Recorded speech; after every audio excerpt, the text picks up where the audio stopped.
G L Radhakrishna ಆಗಲಿ GK tube company ಅನ್ನೋದು ಬಂದರೆ ನಾವು ಅವ್ರ ಪೈಪ್ ತಗೊಂಡು ಮಾರಿದ್ರೆ ನಮಗೆಲ್ಲ ಲಾಭ ನಿಂತು ಹೋಗುತ್ತೆ.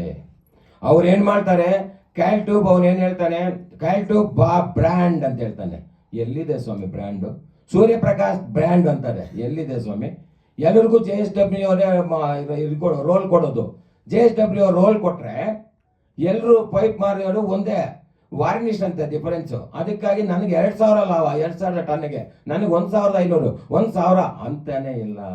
ಅಷ್ಟೊಂದು ಲೂಟಿ ಮಾಡಿಬಿಡ್ತಾ ಇದ್ದಾರೆ. ಜನಕ್ಕೆಲ್ಲ ಮೋಸನೂ ಆಗ್ತಾ ಇದೆ. ಇನ್ನೊಂದು ನಾವು ಇದು ಹೈಟೆಕ್ ಅವ್ರನ್ನ ಇಬ್ಬರನ್ನು ಸೀಸ್ ಮಾಡಿದ್ರೆ, ಹೈಟೆಕ್ ಅವನು ಏನು ಮಾಡಿದ್ದಾನೆ ಅಂದರೆ, ಆಚೆ ಬಂದು, ನಾನು ಅವತ್ತು ಸೆಕೆಂಡ್ ಡೇ ಹೋಗಿದ್ದೇನೆ, ಆಚೆ ಬಂದು ಒಂದು ಪೈಪು ಒಳಗಡೆ ಬಿಲ್ ಇದ್ದು 165 NB 150 NB ಅಂತಾರೆ, 165 ಓಡಿ. ಅದರಲ್ಲಿ ಇರೋ ಪೈಪು 173 ಇದೆ ಅದರಲ್ಲಿ. ಅಲ್ಲಿಗೆ ಏನಾಗ್ತಾರೆ, ನಮಗೆ ತಪ್ಪಿಸಬೇಕು ಅಂತ ಬಿಲ್ ಅನ್ಸೈಜ್ ಆಗಿ ಪೈಪನ್ನು, ನಮ್ಮ ಪೈಪನ್ನು ಕಳಿಸ್ತಾ ಇದ್ದಾರೆ. ಅಲ್ಲಿಗೇನು ಮಾರಾಟ ಮಾಡ್ತಾ ಇರೋದು ಅಲ್ಲಿಗೆ ಕಳ್ರೆ ತಾನೆ ಸ್ವಾಮಿ. ಇವರು ಮಾಲು ಟ್ಯೂಬ್ಸ್ ಅವ್ರೂ ಹಿಂಗೆ ಮಾಡ್ತಾ ಇದ್ದಾರೆ. ಬಿಲ್ಲಲ್ಲಿ ಈ ಸೈಜ್ ಹಾಕಲ್ಲ. ಕ್ಯಾಲ್ ಟ್ಯೂಬ್ ಅವ್ರು 170 ಹಾಕ್ತಾರೆ, ಒಬ್ಬೊಬ್ರು ಒಂದೊಂದು ಸಾರಿ ರೀತಿ ಹಾಕ್ಬಿಟ್ಟು ಎಲ್ಲರೂ ಮಾಡ್ತಾ ಇದ್ದಾರೆ ಸ್ವಾಮಿ.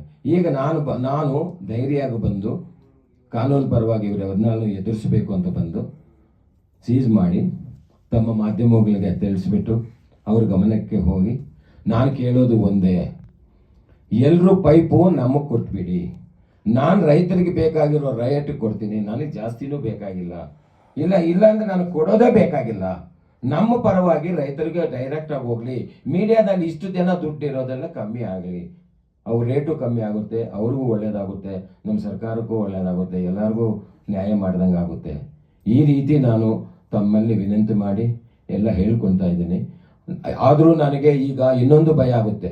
ಇಷ್ಟೊಂದು ಕಂಪ್ನಿ ಸೀಸ್ ಮಾಡಿ ಹೋಗ್ತಾ ಇದ್ರೆ ಜೀವ ಬೆದರಿಕೆನೂ ಇದೆ. ಮೊದಲೇ ಈ ಥರ ಮಾಡಿರೋರು ಯಾರು ಮಾಡಿದಾರೋ ಅಂತ ಗೊತ್ತಿಲ್ಲ, ಮಾಡಿದ್ದಾರೆ. ಈಗಲೂ ಮಾಡ್ಬೋದಲ್ವಾ? ಇಷ್ಟೊಂದು ದೊಡ್ಡ ತಿಮಿಂಗಳಾಗಿದ್ದಾರೆ ಇವರೆಲ್ಲ. ಅದಕ್ಕೋಸ್ಕರ ಇವ್ರ ಮೇಲೆ ಎದುರ್ಕೊತಾ ಇದ್ದೀನಿ. ನಾನು ಯಾವ ಧೈರ್ಯದಿಂದ ಇದ್ದೀನಿ ಗೊತ್ತಾ? ಮಾಧ್ಯಮ ಧೈರ್ಯದಿಂದನೇ ನಾನಿರೋದು. ಇಡೀ ಮಾಧ್ಯಮದಿಂದ ನನಗೆ ಸೇಫ್ ಇದೆ, ನಾನು ಮನೆಯಲ್ಲಿ ಮಳ್ಕೊತೀನಿ ಅಂತ ಉದ್ದೇಶದಿಂದಾನೇ ಮಾಧ್ಯಮ ಮುಂದೆ ಬಂದಿದ್ದೀನಿ ಸ್ವಾಮಿ. ತಾವು ಇದರಿಂದ ನಮ್ಮ ಸರ್ಕಾರ ಗಮನಕ್ಕೆ ತರಿಸ್ಬಿಟ್ಟು ಯಾವ ರೀತಿ ಇದಕ್ಕೆ ಮಾಡಬೇಕು ಅಂತ ಅವರು ಸರ್ಕಾರನೇ ಯೋಚನೆ ಮಾಡಿ ನಮಗೆ ಲೈಫ್ ಪ್ಲಸ್ 60 ಅಂದರೆ ಇನ್ನು 60 ನಮ್ಮ ಶ್ರೀ ಸನ್ಮಾನ್ಯ ಪ್ರಧಾನಮಂತ್ರಿಗಳಾದ ನರೇಂದ್ರ ಮೋದಿ ಅವರ ಸರ್ಕಾರದಿಂದ ಇನ್ನು 10 ವರ್ಷ ಜಾಸ್ತಿ ಮಾಡವ್ರೆ. ಕಾಪಿರೈಟ್ಗೆ 60 ವರ್ಷ ಇತ್ತು, ಈಗ 70 ವರ್ಷ ಆಗಿದೆ. ಆದರೂ ನಮ್ಗೆ ಅಷ್ಟು ಬೇಡ. ನಾನು ಹೇಳೋದೇನೆಂದರೆ, ನ್ಯಾಯವಾಗಿ ಒಂದು ಲೆವೆಲ್ಗೆ ಬಂದರೆ ನಾವು ಸಹ ಫ್ರೀಯಾಗಿ ಬಿಡ್ತೀವಿ. ಫ್ರೀಯಾಗಿ ಬಿಟ್ಟರು ಅವ್ರು ಲೂಟಿ ಮಾಡಿಬಿಡ್ತಾರಲ್ಲ, ಅದಕ್ಕೆ ನಾವು ಒಂದು ತಕ್ಕನಂಥ ಪಾಠ ಕಳಿಸ್ಬೇಕು. ಅವರೆಲ್ಲರಿಗೂ ಪಾಠ ಕಳಿಸ್ಬಿಟ್ಟು ಅವರಿಂದ ನಮ್ಮ ಜನಗಳಿಗೆ ಒಳ್ಳೆಯದು ಮಾಡೋ ರೀತಿ ನಾವು ಮಾಡಬೇಕು ಅಂತ ನಾನು ಅದಕ್ಕೋಸ್ಕರ ಮೊದಲು ನಮ್ಮ ಮಾವನವರು ಓಡಿಸ್ಬಿಟ್ಟಿದ್ದಾರೆ ತಮಿಳ್ನಾಡಿಗೆ. ಅವನು ಇಲ್ಲಿ ನಿಲ್ಲಿಸಿಲ್ಲ.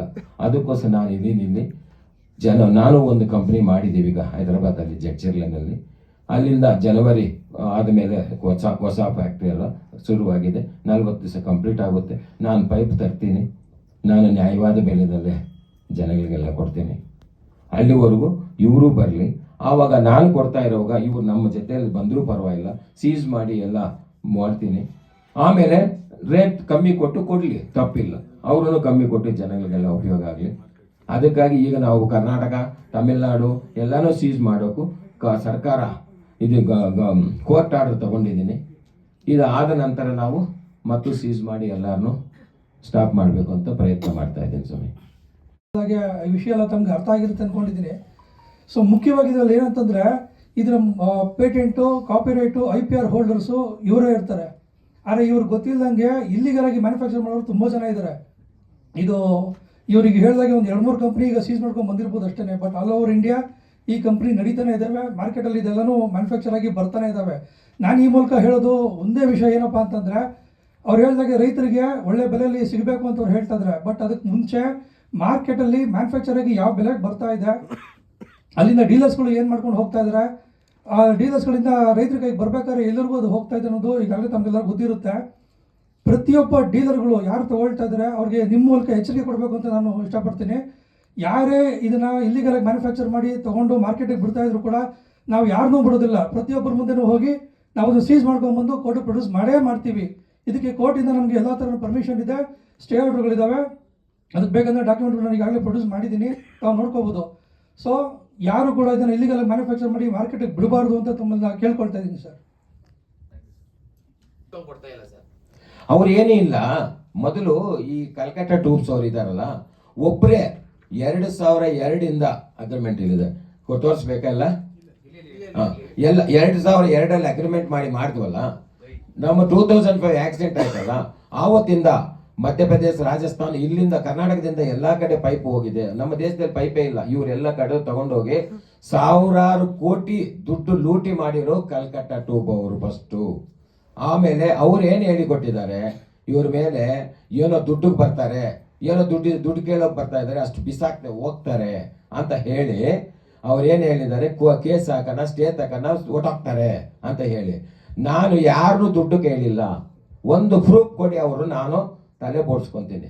ಸುಮ್ಮನೆ ದುಡ್ಡು ಕೊಡ್ತಾರೆ, ದುಡ್ಡು ಕೊಟ್ಟರೆ ಬರ್ತಾರೆ, ದುಡ್ಡಿಗೆ ಬರ್ತಾರೆ ಅಂತ ಆತ ನಮ್ಗೆ ಅದು ಬೇಕಾಗಿಲ್ಲ. ದುಡ್ಡು ಬೇಕಾಗಿರೋ ನಾನು ಇಷ್ಟು ದೂರ ಬರಲ್ಲ, ಎಲ್ಲೋ ಇರ್ತೀನಿ ಹಿಂದೆ ಕಡೆ.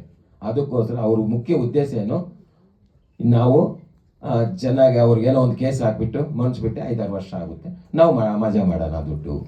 ಇಷ್ಟೇ ಸ್ವಾಮಿ ಅವ್ರ ಉದ್ದೇಶ. ಅಗ್ರಿಮೆಂಟ್ ಆಗಿದೆ ತೋರಿಸ್ತೇನೆ ಸ್ವಾಮಿ, ಕೊಡಿ ಸ್ವಾಮಿ. అది ఒరిజినల్ అగ్రిమెంట్. అది కదా నువ్వు పక్కన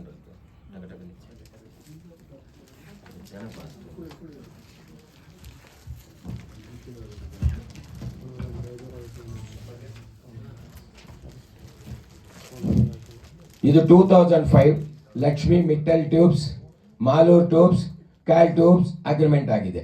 ಇದು 22,000